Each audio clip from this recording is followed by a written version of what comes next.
संतांची पहिली भूमिका तुमच्या माझ्या जीवनात गुरुची, ज्याची नितांत गरज आहे सगळ्यांना. जर कोणी म्हणत असेल गुरुची काय गरज आहे, तर त्याला तर लयच गरज आहे. मला एका जणाने विचारलं, खरंच गुरुची गरज आहे का, काय गरज आहे गुरुची? मी त्याला म्हटलं, या प्रश्नातच तुझं उत्तर दडलेलं आहे. तो म्हणला, कसं काय? गुरुची काय गरज आहे हे सांगायला जो लागतो त्याचंच नाव गुरु आहे.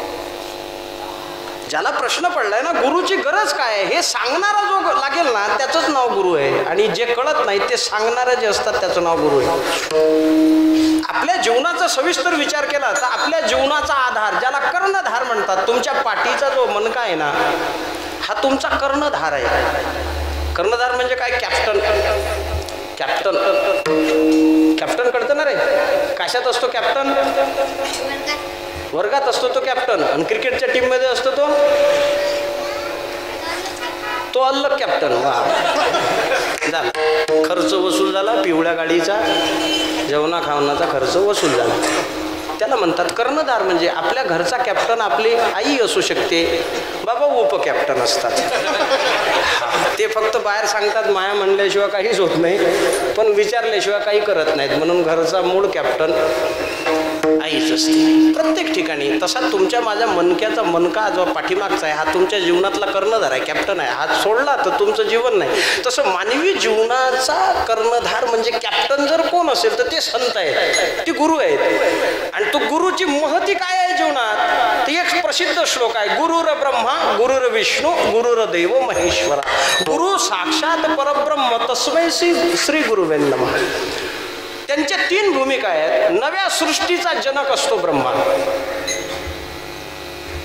नवीन सृष्टी जी सृष्टी दिसते ना, ही सृष्टी ब्रह्मदेवाने घडवलेली आहे. आणि प्रत्येक जगातलं नाविन्य हे ब्रह्मदेवाच्या कृतीतला भाग आहे. मला असं वाटतं या जगात जितके गुरु आहेत ना, आणि या जगातला कौशल्य निर्माण करण्याची कृती, सगळ्यात पहिले या कृतीचा ब्रह्मा कोण असेल तर तो तुमचा माझा गुरु.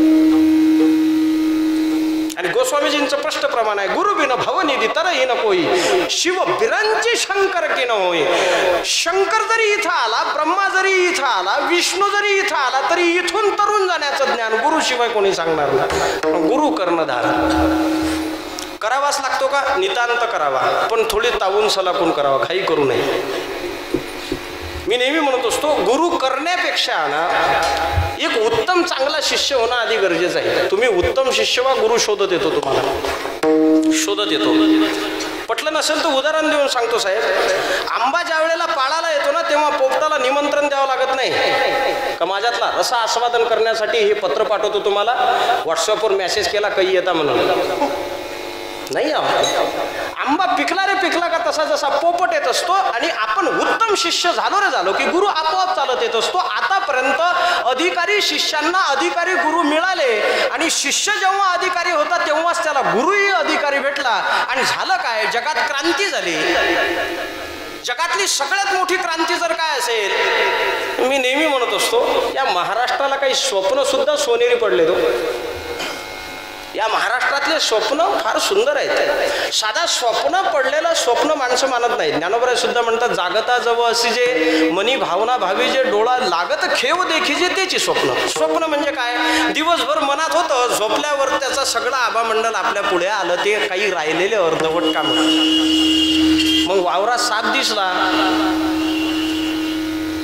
मग झोपला की मग झोपीत सरप सरप सरप सरप. आमचे 2 मित्र आळंदीला होते, गाव नाही सांगत त्यांचं. त्यांच्या गावात एक म्हातारं राहिलं. आपल्याकडचे लोक म्हणजे काही साधे खोडीचे आहेत कसं आहे? मी म्हणतो विदर्भातल्यासारखे लोक खोडीचेच नाही. ते म्हाताऱ्यानं साप पाहिला असेल, आणि उन्हाळ्याचे दिवस म्हणून पूर्वीच्या काळात कूलर बिलरची व्यवस्था नसायची.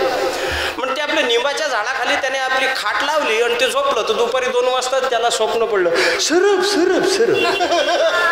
तिथं 4-5 लेकरं बसलेले असे, तर ते त्याला म्हणायला लागले सरप सरप सरप. ते पुढं झोपीतून उठलं, काय झालं म्हणे सरप. कुठं आहे सरप? म्हणे तुलाच दिसला आता सरप. बुडं चिडलं. चिडल्यावर कोणी सोडत असते काय? मग दुसऱ्या दिवसपासून बुडं दिसलं की सरप सरप सरप. त्यानं दगडच मारायचं. उठलं की सरप सरप सरप. आलं तरी म्हातारा लोकांनी म्हणावं सरप आला. कोणी दिसलं नाही तर म्हणा अरे सरप नाही दिसत. कोण झोपणार तिथं सरप. 6 महिने गेले. म्हाताऱ्यानं ठरवलं पोरीच्या घरी राहायचं नाही. म्हाताऱ्यानं घर सोडलं. 6 महिन्यानंतर परत आलं. हे शाळेतले लेकर होते, चालले होते. पहिलीच पूर्वी गावात एक तर सकाळी 7ला एक बस असते किंवा 9ला असते एक, आणि संध्याकाळी 5ला किंवा हल्टिंग, असे 2-3 टाईम खेड्यापाड्याने असतात. म्हातारं गाडीत आलं बसून आणि शाळेतले लेकरं जात होते. त्यातल्या गाडीतल्या माणसाने बेल दिली. बेल दिल्यावर म्हातारं उतरलं, दार उघडलं. ते शाळेतले लेकरं म्हणले बापरे आला रे सरप. म्हाताऱ्यानं दार लावून घेतलं, स्वतःच्याच हाताने डबल बेल दिली. ते म्हणे लेकरं घेऊ नको, पैसे मी भरतो, पुढच्या गावात चालू. हे स्वप्न पण महाराष्ट्राला चांगले स्वप्न पडले.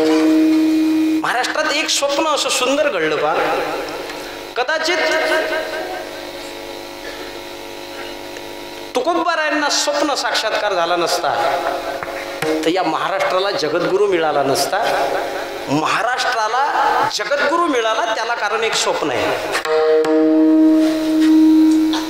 तुकोबारा तेवढे अधिकारी होते म्हणून गुरुजींना स्वप्नात येऊन उपदेश करावा लागला. आणि आपल्या जीवनात गुरु असेच खदळले आहेत सगळे. ट्रक मध्ये भरून दूर सोडाव, सांगावं येऊ नका गावाकडे, इकडेच राहा. ती खदळ नाही, आपण खदळ आहोत. आपण प्रामाणिक असतो तर आपल्याला मिळालाच असतात. गुरु लय महत्वाची वस्तू. एक उत्तम शिष्य जीवनात येतो ना त्यावेळेला समाजात क्रांती होते साहेब. कलकत्त्यामध्ये युवान असलेल्या नरेंद्राला प्रश्न पडला क्या ये जगत में भगवान होता है. आणि ते पडलेला प्रश्न ज्या वेळेला रामकृष्ण परमहंसांच्या दारात जाऊन म्हटले क्या इस संसार में भगवान होता है. आणि भगवान असतो का म्हणून डोक्यावर हात ठेवला. एक अधिकारी गुरुला अधिकारी शिष्य मिळाला. क्रांती झाली साहेब, क्रांती झाली. पहिल्यांदा या जगाला हिंदू धर्म काय आहे ते कळलं. आणि गीतेची महती 3 मिनिटात सांगणारा महापुरुष या जगातला पहिला स्वामी विवेकानंद. उत्तम गुरु उत्तम चेला. गुरुची गरज आहे, नितांत गरज आहे. आम्ही शाळेत जातो तर शाळेत तुम्हाला कोण असते रे शिकवायला, बाई का गुरुजी, मॅडम की सर? मॅडम. हा तुमच्या जीवनात मॅडम. आणि ते आता ह्या खाजगी शाळेत तर अवघडच आहे. मॅडम 12वी नावपास असते,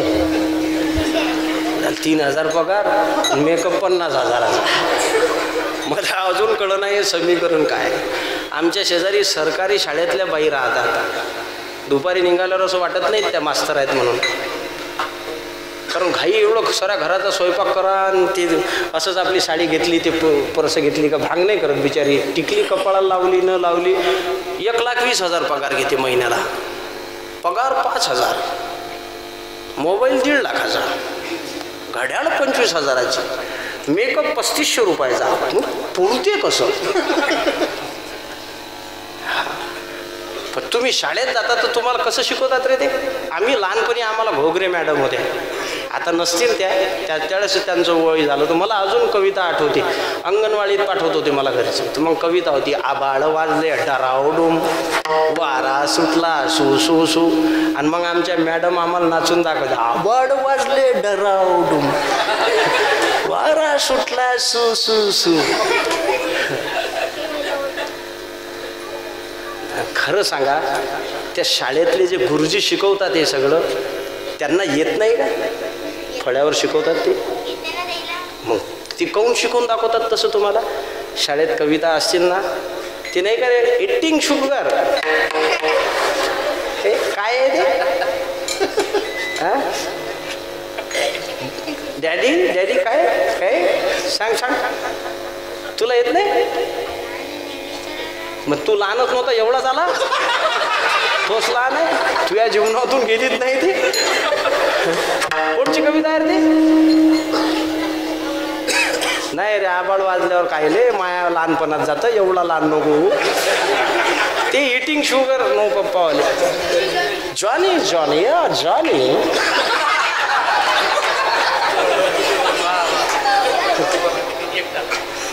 वन्स मोर. हो जॉनी.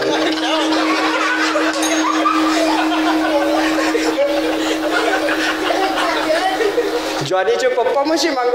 जॉनी जॉनी पप्पा म्हशीकडं काय चाल.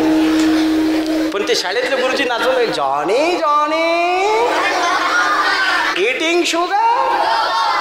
हा वाढते मग पप्पा, गोडी खा लागते, शुगर वाढला. ते शिकवून दाखवतात तुम्हाला. तसे संत इथं आल्यानंतर शिकवतात. ती इथं आल्यानंतर काय करतात, जसे गुरुजी शिकवतात तसे शिकवतात आणि त्या भूमिकेत येतात. आणि मग तुम्ही वारी करावं म्हणून ते वारीला निघतात आणि सांगतात तुम्हाला माझ्या जीवेची आवडी पंढरपुरा